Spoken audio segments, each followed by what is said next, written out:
여러분 안녕하십니까? 혁신 라이프 코칭 연수원 ICC 창설자 신현근 정신분석학 박사입니다. 제가 이번에 클래스 EU 클래스 마켓에 저의 영상 강의를 개설하였습니다.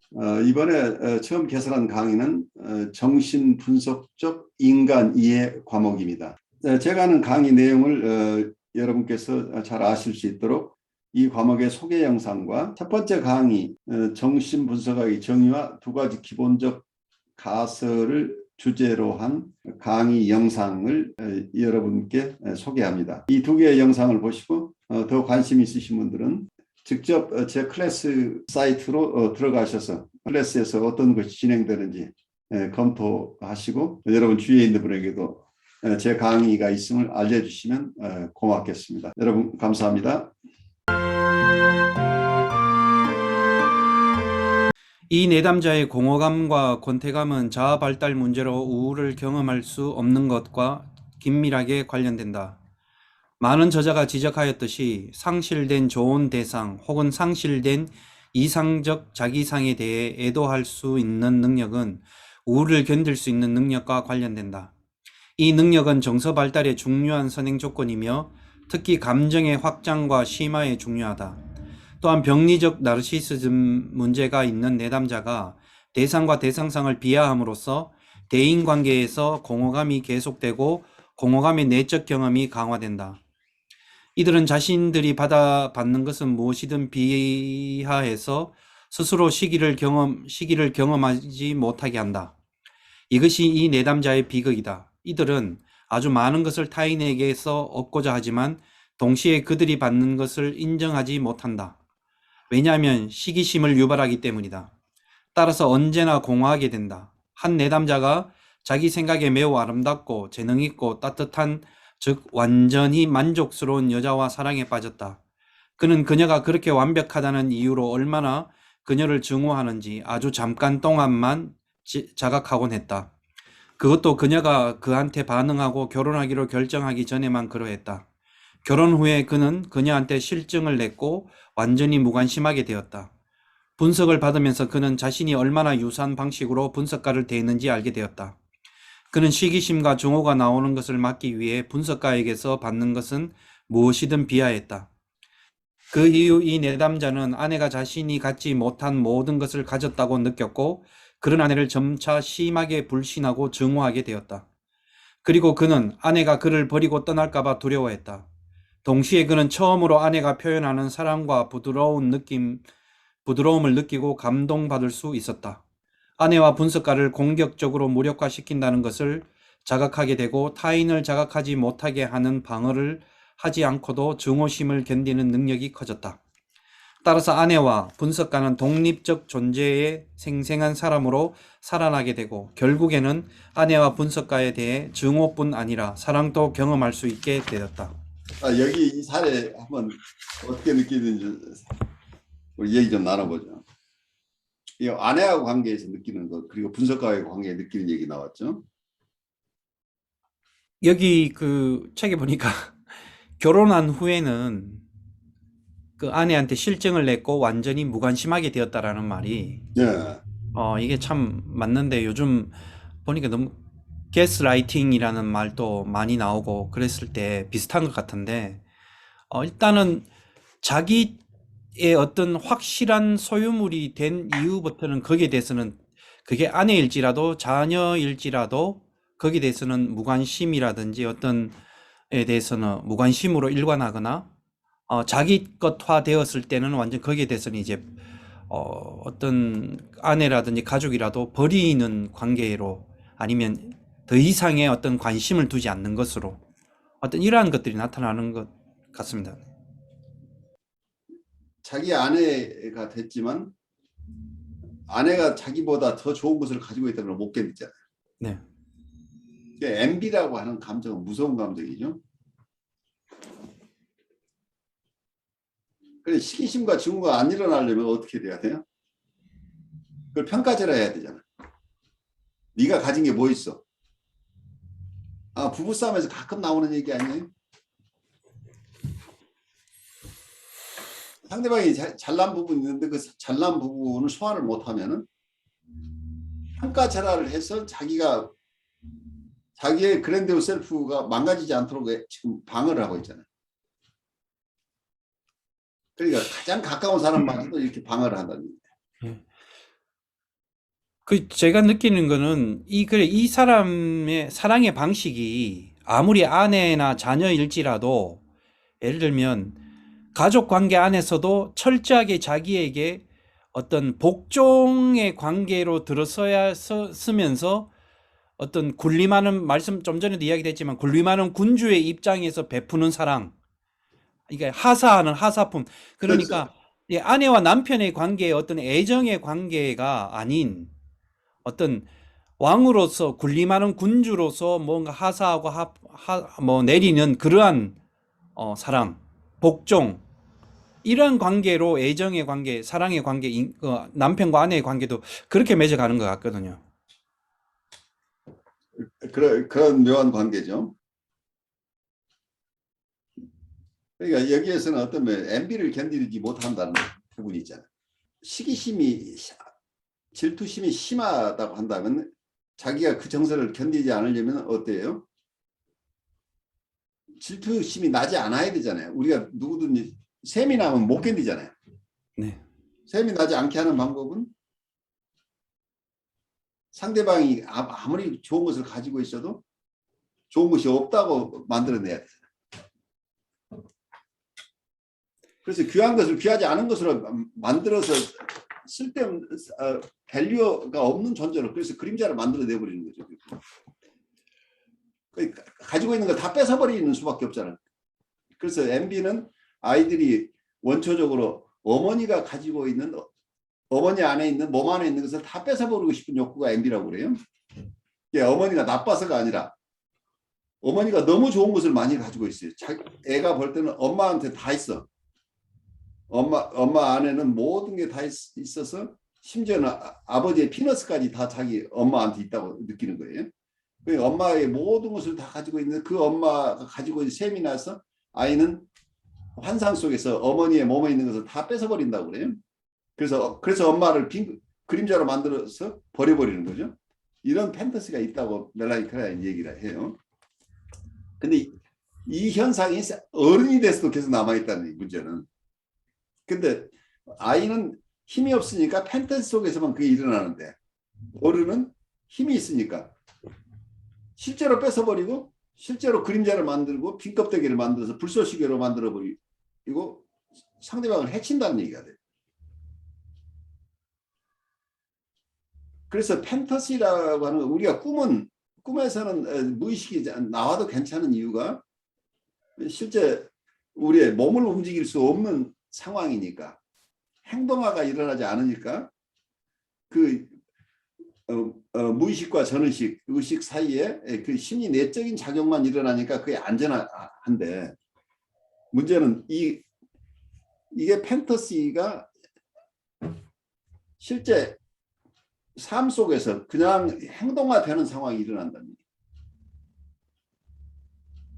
그러니까 아이가 꿈꿨을 때 엄마가 다 뺏었던 것이 누군가가 좋은 것을 가지고 있는 것을 못 봐요. 어른이 돼서도 누군가가 좋은 걸 가지고 있으면 그것을 파괴해버리거나 아니면 그것을 자기 것으로 가져다가 자기 것으로 도용해버리거나, 그래서 자기가 남의 것을, 주위에 있는 것을 다 뺏어서 자기가 그냥 공룡이 된다는 얘기예요. 자기가 그랜디오스 셀프가 돼요. 이게 다 내 거야, 내 거야, 내 거야. 그러니까 자기가 거대해지고 실제로 다른 사람이 만들어 놓은 걸 다 이 사람을 훔쳐가요. 훔쳐가서 자기 것으로 사용하기 때문에 힘을 발휘하는 거죠. 근데 원래 가졌던 사람들은 다 빈 껍데기가 돼버리는 거죠. 그리고 버림당하는 거죠. 이런 상황이 이제 일어나는 거죠. 그래서 아내가 아주 훌륭한 능력을 가지고 있는데 만약에 남편이 이 MB를 못 견디면 아내가 가지고 있는 그 능력이 살아나지 못하도록 만들어버려요. 그리고 실제 임상에서 무서운 게 뭐냐면은 어떤 분들은 부부간에 결혼할 때 한편도 괜찮은 사람이었어요. 그런데 살면서 한쪽은 점점 유능해지고 한쪽은 무능한 사람이 돼버려요. 그래서 아무것도 할 수 없는 사람인 것으로 되는데 자기는 이 아무것도 할 수 없는 사람을 부양하면서 그렇게 멋지게 그래도 힘있게 사는 사람으로 외부에 비추네요. 그래서 자기는 그랜디오스 셀프로 살아가고 상대방은 빈껍데기가 돼버리는 이런 사례 실제로 일어나요. 근데 그분들 사례를 보면 그 부모 세대에서 똑같은 일이 일어나는 걸 봐요. 이게 재현된다고 레피티션 커피션이 무섭다는 걸 정말 느껴요. 그런 게 실제 사례에서 보면은. 교수님, 이게 금방 말씀하신 그 시기 실제 사례, 저도 책을 읽다가 그 한 케이스 스터디 하는 걸, 내용을 소개한 걸 봤는데요. 거기서 아내가 굉장히 직장에서 굉장히 좀 유능한데, 어떤 직장에서 이제 일어나는 어떤 그 파티 자리에 남편도 같이 갔는데, 아내가 이제 위에 직장에 관계되는 사람하고 특히 뭐 상사라든지 여러 사람들하고 뭐 이 대화하는 장면 남편이 멀리서 지켜보면서 뭐라고 이제 이야기했냐면 그 모습을 시기하면서 아니 위에 사람 어떤 직장의 동료들한테 표현되어지는 웃음 뭐 이런 것들을 뭐라고 표현했냐면 그 남자들한테 눈꼬리를 친다, 그 사람을 네가 달콤한 말로 유혹을 한다, 이런 식으로 해서 계속해서 이런 것들을 그를 하다 보니까 결국은 나중에 이 남편의 시기가 이 증오와 불안을 일으키면서 나중에는 이 아내 스스로도 자기의 어떤 정서에 대해서 컨트롤하기까지 통제까지 되는데, 나중 되니까 이 아내가 정말 자기가 그 사람들을 대할 때 문제가 있었나라고 생각할 정도로까지 어떤 그렇게까지도 만들어 버리더라고요. 그런 하나의 어떤 케이스를 이야기하는 내용을 금방 봤거든요. 연결돼서. 네. 그래, 그러니까 상대방이 아니 철저히 파괴돼 버릴 수 있다는 얘기 문제는. 그 사람이 가진 창의성이나 좋은 능력들을 다 귀한 거라고 같이 쉐어하고 살아가는 게 보통 사람들이죠. 그런데 그걸 못 봐요. 그러면 무의식적으로 그 능력이 발휘되지 못하도록 차단하는 역할을 알 수 없어요.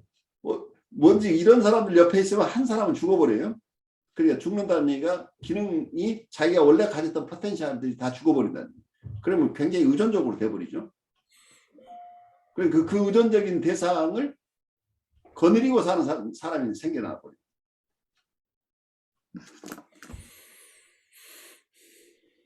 그래서 거대자기로 산다는 것이 단순히 자기 좋아서 사는 것이 문제가 아니라 주위 사람들의 생명력을 앗아먹는다는. 그 사람들이 가지고 있는 휴먼 포텐셜을 앗아서 자기 것으로 가져오거나 잘 가져와지지 않으면 자기의 부러움의 대상을 없애야 되니까 그 사람이 가진 귀한 것들을 파괴해 버린다는. 그러니까 이 사람은 평가절하되어 있다 보니까 실제 나중에 빈껍데기가 남게 돼요. 그 주변 사람이 황폐화될 가능성이 굉장히 높다는 얘기. 그렇게 되면. 우리 김동환님, 우리 얘기 들으면서 어떤 생각을 하세요? 네, 많이 공감하는 부분이고, 또, 저 또한 그게 있는지를 잘 살펴봐야 될 부분인 것 같은데, 우리 김동환님 지금 이제 주의 경고 계속 너무 자기를 살피는데 셀프 어택의 경향이 좀 보이는데 앞으로 그러시지 않기를 바라요. 네, 그런가요? 제가 셀프 건강한 나르시즘은 누구나 가지고 있는데 비슷해 보여요. 비슷하지만 사실은 달라요. 병리적인 그랜디오스 셀프하고 건강한 자기 나르시시즘, 그리고 자기가 뭘 잘하고 싶은, 이건 아주 건강한 나르시시즘인데 그거 혼동하지 마세요. 그래서 너무 자꾸 잘 살피려고 하시지 말고 조금 객관적으로 이런 건 보는 것도 괜찮아요. 네, 알겠습니다. 아까 그렇게 생각이 든 이유는 제가 가끔씩 사람들에 대해서 뭐랄까 정이 잘 안 갈 때가 있어요. 네. 그래서 한동안 냉정하다, 제가 이런 생각을 했었거든요. 네. 그런 부분이 좀 이렇게 생각이 났었습니다.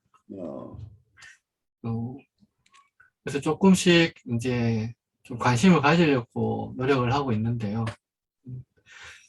어, 좀 뭐랄까 사회적인 좀 환경적인 영향도 많이 제가 영향을 받는 것 같은 게 뭐 회사 다닐 때나 이렇게 평가를 받을 때 사실 실적에 대해서 평가를 받고 거기에 대해서 성질을 하는데 제가 그동 뭐 예를 들어 다른 동료들한테나 실적에 상관없이 했던 행위들 예, 그런 것들은 뭐라 그럴까 카운트가 안 되는 거예요. 평가 대상에 예, 제외되는 거죠. 그렇죠. 그러니까 단순히 실적을 내지는 못했지만 그래도 뭔가 산출할 수 없는 공헌 이런 것들을 저는 좀 했다고 생각을 하는데 그런 것들은 나중에 평가할 때는 뭐 제가 느끼기에 아무런 의미 없는 것처럼 돼버려서 좀 피해를 받는다는 느낌을 받았었어요. 그래서 자꾸 이제 그쪽에 더 관심이 가지는 거죠. 어떻게 하면 나도 인정받고 좀 더 이렇게 권한을 더 부여받을 수 있는 승진을 하게 되고 이제 이런 것들에 관심을 가지다 보니까 점점 조금씩 성격이 변한다는 느낌을 받았었거든요. 그래요. 예. 그런 부분이 좀 생각이 났습니다. 그래요. 누구나가 거기서 피할 수 없는 것들이 사회 자체가 경쟁적이니까. 그런데 이제 그게 어떤 면에서는 그 페어 플레이를 할 수 있는 정신을 우리가 배우는 거 굉장히 중요한데, 그래서 그러니까 일은 일대로 그리고 정서는 정서대로 조금 서로 세퍼레이션 할 필요가 있는데 우리가 이제 그게 잘 안 되는 거죠. 우리 경쟁 상대면 정서적으로도 가까워지지 않는 묘한 일들이 일어나 버리는 거죠. 누구에게나 쉽지 않은 어떤 도전이겠죠. 그래서 회사 그만뒀어요. 아, 그래서 그러고 이제 네, 나는 조직에는 좀 안 맞는 것 같다. 이런 어, 생각이 들고 그래서 이제 새롭게 공부도 시작하고 그렇게 하는 계기가 됐던 것 같습니다. 그런 과정들이 있었구나. 예. 어, 고민을 많이 했었죠. 왜냐하면 좀 늦은 나이에 거기서 접는다는 게 고민을 많이 했는데 음, 그 시점에 제가 결단하지 않으면 나중에는 하고 싶어도 못하겠다는 생각도 있었고 뭐 두렵고 좀 그만두고 나서 공부하는 기간 동안은 좀 우울하기도 했고 그렇죠. 예. 예, 그런 기간이 좀 있었어 예, 예, 그랬었습니다. 굉장한 용기죠. 쉽지 않은 일이에요. 근데 어쩌면 한국과 미국하고 조금 다른 부분은 미국은 조금 더 커리어가 시장이 유동성이 있다고 할까요? 조합 시장 자체가 자기 능력을 가진 사람은 꼭 어느 한 직장에 오래 있어야 될 필요를 안 느껴요. 거기서 능력 인정받으면 또 다른 곳에 가서 일하고 이제 이런 것들이 조금 더 유연한 시장인데 한국은 어떤 직장을 거기에 있느냐 마느냐로 그냥 판가름 내는 것 같은 이런 그런 문화가 조금 있는 것 같아요. 중간에 이직해서 다른 조합을 한다는 거가 익숙지 않은데 어떤 면에서는 어느 한 직장을 그만둔다고 하는 것은 내가 지금까지 가지고 있던 페르소나를 내려놓는 거죠. 근데 나는 그대로 있었고 그동안에 내가 하나의 가면을 쓰고 있었던 거예요. 근데 그 생활을 하는데 필요한 가면을 쓰고 있었던 거죠. 근데 그 역할을 그만두고 내가 다른 역할을 하면 되는 건데 우리는 마치 그 가면을 벗는 거가 자기가 죽는 것처럼 느껴요. 그래서 어떤 사람은 직장 그만두는 거가 자기 삶이 끝나는 것처럼 생각하고 그래서 가면을 오래 쓰고 있다 보면 가면하고 자기 얼굴하고 이게 딱 부착돼가지고 잘 안 떨어지는 사람이 있다고 느껴져요. 그게 이제 병이에요. 그래서 아주 좋은 직장에 있던 사람이 나오면 자기가 지금 옛날에 썼던 가면을 그대로 못 벗고 계속 자기가 호령하고 있는 사람도 얼마든지 있어요. 옛날 그 가면을 썼을 때만 그 마스크를 썼을 때만 통하는 그 위험이 자기가 지금도 가지고 있는 것처럼 생각하고 다른 사람들이 자기 뜻에 따를 것이라고 예상하고 따르지 않으면 막 불같이 화를 내기도 하고 이제 이런 현상들이 계속 남아있다는 그러니까 이게 셀프하고 자기가 갖던 어떤 롤과 역할을 동일시하는 거죠. 그런데 우리 김동환님은 역시 이런 길로 들을 수밖에 없는 게 그게 내가 그게 아니라는 것을 일찍이 깨달으신 거죠. 네.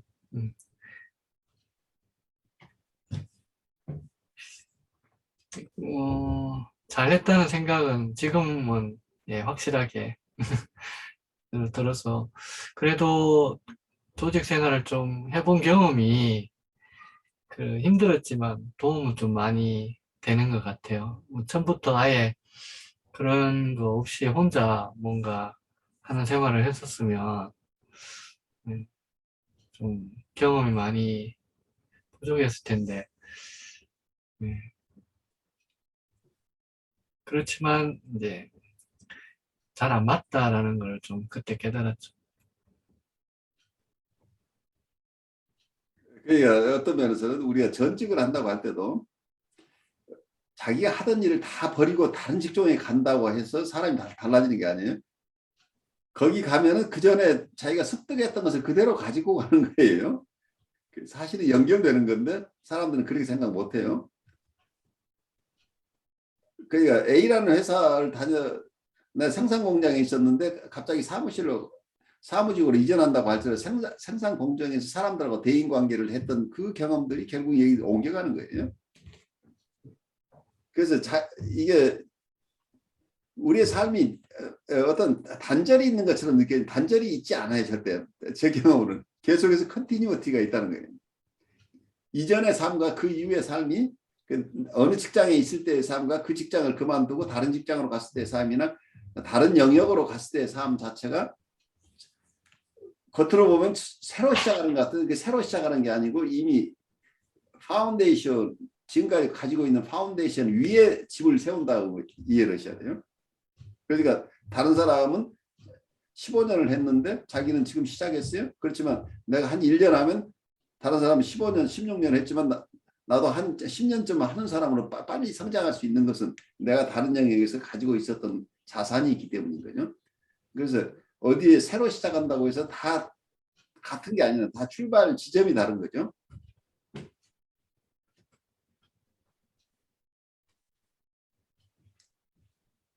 우리 김동환님 얘기 들으면서 여러분들이 격려를 해주시거나 아니면 공감해 주실 수 있는 부분이 있으신지?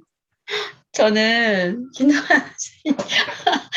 김동환 선생님 제가 귀여운 자기애라고 했잖아요. 근데 김동환 선생님은 되게 다른 사람을 되게 편안하게 해주세요. 그렇죠. 자기애적 환자 절대 아닙니다. 그리고 어떻게 보면은 그 전 직장에서 이제 견딜 수 없고 나오셨다는 그 자체가 그런 그 시스템이나 이 체계들이 굉장히 어떻게 보면은 그 자기애적인 사람들이 뭔가 성공하기 좋은 어떤 그런 시스템이잖아요. 거기서 견디지 못하고 나오셨다라는 거는 김동완 선생님 자기애적이라서 그런 게 아니라 그 반대시라서 그러신 거 아닌가. 네, 정서를 오운하고 그 정서의 귀함을 알고 그것을 추구하시니까 어떻게 보면 살려고 나오신 거죠, 실은. 잡아먹히기 전에 잘 나오신. 네네네. 저는 굉장히 건강하시고 굉장히 뭐라 그럴까 편안하시고 예, 늘 느끼는 거지만 예, 그래요. 그래서 아주 멤버로서 저는 참 좋습니다. 공부하는 멤버로서 계속 웃음이 나와가지고 또 한편으로 교수님이 또 이렇게 그 피드백 해주시는 그 부분이 굉장히 저한테도 굉장히 많이 이렇게 도움이 많이 됐어요. 그래서 지금 굉장히 분석받는 느낌이 들어서 저도 실은 굉장히 도움이 많이 된 것 같아요. 김동완 선생님의 이야기지만 저도 실은 저한테도 뭔가 이렇게 교수님의 어떤 피드백이 어떤 분석적, 교육적 분석적 느낌이 들어서 굉장히 또 한편으로 좀 좋았던 것 같아요.